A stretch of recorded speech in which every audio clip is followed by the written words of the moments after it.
Hello बच्चों, TMC classes में हम आपका स्वागत करते हैं। आज परसेंटेज का 12वां पार्ट है, यानी 11 दिन मैंने क्लास करा दी है। अगर आप लोग शुरू से वीडियो देखना चाहते हैं तो टीएमसी क्लासेस यूट्यूब चैनल पर देखो जाके, वहां पूरा क्रम बाय देखेंगे तो 100% चीजें समझ में आएगी।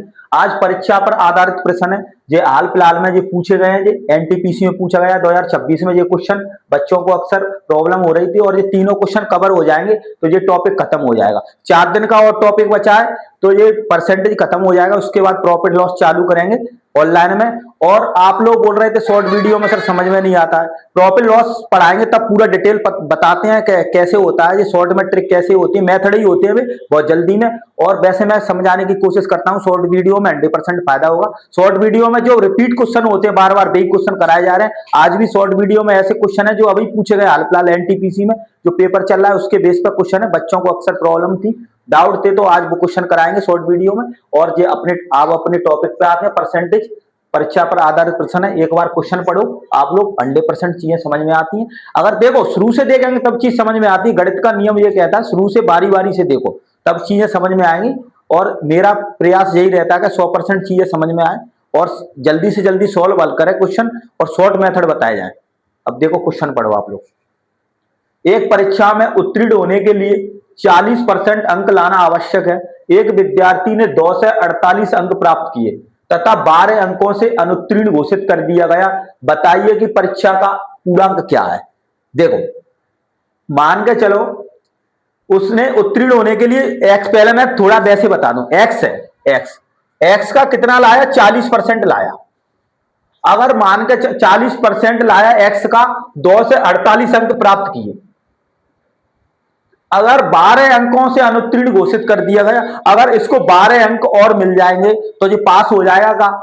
तभी तो पूर्णांक पूछा है, तो 12 अंक और दे दो इसको। तो अब इसको सॉल्व कर लो। एक्स बटे 40/100 बराबर 2 से 60 हो गया।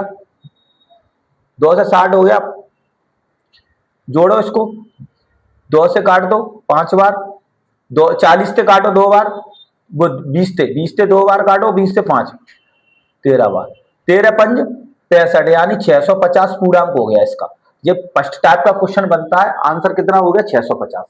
अब देखो उत्तीर्ण होने के लिए आवश्यक अंक चाहिए, तो आवश्यक अंक से कम ला रहा है इसलिए प्लस कर दिया। अगर ज्यादा ले जाता तो घटा देते इसमें। तो ये पहले टाइप का क्वेश्चन बनता है। पूर्णांक कितना था परीक्षा का, 650।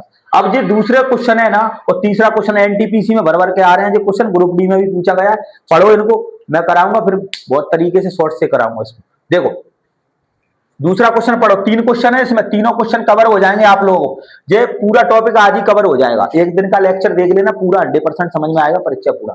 एक परीक्षा में एक विद्यार्थी ने 30% अंक प्राप्त किए। तो देखो 30% अंक क्या प्राप्त किए, मतलब एक्स का 30% अंक प्राप्त किए और 12 अंकों से अनुत्तीर्ण हो गया। अगर मान के चलो इसको 12 अंकों से नहीं, सॉरी 5 अंकों से अनुत्तीर्ण हो गया। अगर 5 अंक और मिल जाएंगे तो ये पास हो जाएगा। बोलो, 5 अंक और मिल गए तो ये पास हो जाएगा। दूसरी बार क्या कह रहा है, एक अन्य विद्यार्थी है, इसने 40% अंक प्राप्त किए और आवश्यक न्यूनतम अंक से 10 अंक अधिक प्राप्त करता है, तो 10 कम कर देंगे तो पास हो जाएगा। 10 अधिक अंक ले गया, 10 इसको कम कर दो तो यहां से अब डायरेक्ट निकाल लो।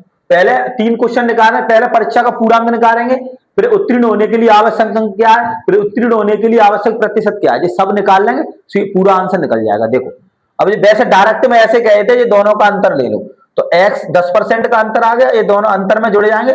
10, 5 और 10 कितने हो गए, 15। तो देखो x बटे 10/100 15, तो कितना आ गया, x बराबर 150। तो पूर्णांक आ गया। बोलो पहले का आंसर कितना हो गया, परीक्षा का पूर्णांक 150 पहले क्वेश्चन का। अब देखो दूसरे क्वेश्चन का आंसर क्या पूछ रहा है, उत्तीर्ण होने के लिए आवश्यक अंक क्या है, तो यहां रख दो या यहां रख दो। तो देखो x की वैल्यू 150, 150/30/100 और प्लस 5, तो इससे काट दो, इससे 15×3 = 45, 15×3 = 45 और प्लस 5, तो कितने अंक की जरूरत है, 50 अंक की। अगर इसमें रखेंगे तो फिर घटाना पड़ेगा। तो दूसरे का कितना आंसर आ गया, सी ऑप्शन। अब तीसरा क्या कह रहा है, उत्तीर्ण होने के लिए आवश्यक प्रतिशत अंक क्या है। तो देखो उत्तीर्ण होने के लिए 50 अंक है और परसेंट किस पे निकलती है, डायरेक्ट टोटल पूर्णांक पे निकलती है। तो तीसरे क्वेश्चन के लिए 50 बटे कितना है, पूर्णांक 150 है, इंटू 100, इसको काट दो।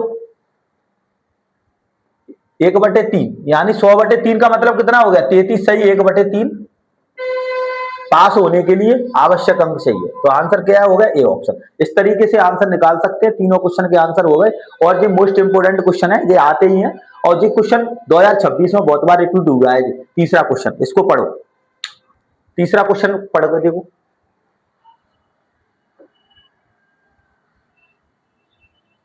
देखो, गिरीश ने एक परीक्षा में 664 अंक प्राप्त किए और वह अधिकतम अंकों के 84% से 8 अंक पीछे रह गया। अगर इसको 8 अंक और दे देंगे तो पास हो जाएगा।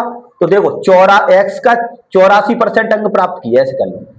तो 664 को 8 अंक और मिल जाएंगे तो पास हो जाएगा। 664 प्लस 8 तो 84% बराबर कितने हो गए? जोड़ो, 672 हो गए। तो 1% की वैल्यू निकाल लो। तो 8 इसका मैं भाग दे दो, 672/84 काटो इसको, 21 से काट दो। देखो 21 से 63 क्या बचे? 21 से काटेंगे तो 21 से 63 4 बचे, 21 दूनी 42, 21 से 4 बार तो 8 आ गया। तो 1% का मतलब कितना आ गया? 8। अब वो कह रहा है उसी परीक्षा में उसके मित्र 472 अंक प्राप्त किए और उसके मित्र द्वारा प्राप्त अंकों का परसेंट। तो देखो 400, 1% का इतना है तो परसेंट ही निकालना है। तो 1% की वैल्यू कितनी है? 472। अगर 472 में 8 का भाग दे देंगे तो परसेंट निकल जाएगा।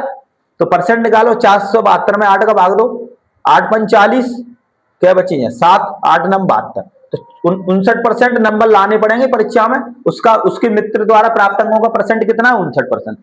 ये अभी 2026 में हाल फिलहाल पूछा गया, बच्चों को समझ में नहीं आ रही लैंग्वेज। देखो, पहले 1% की वैल्यू निकाली 8, अब परसेंट चाहिए। परसेंट कैसे निकाले? टोटल अंक निकले 8, तो यहाँ परसेंट निकलना है तो 472 में 8 का भाग दे देंगे तो परसेंट निकल जाएगा। टोटल में पूरा उस संख्या का भाग दे देंगे तो 59% आ जाएगा। इस तरह से आप लोग क्वेश्चन कर सकते हैं और यूट्यूब चैनल को सब्सक्राइब कर लो, टीएमसी क्लासेस यूट्यूब चैनल को। 100% चीजें समझ में आएगी। अगर वीडियो अच्छा लगता हो तो लाइक एंड शेयर कमेंट जरूर किया करो। Thank you.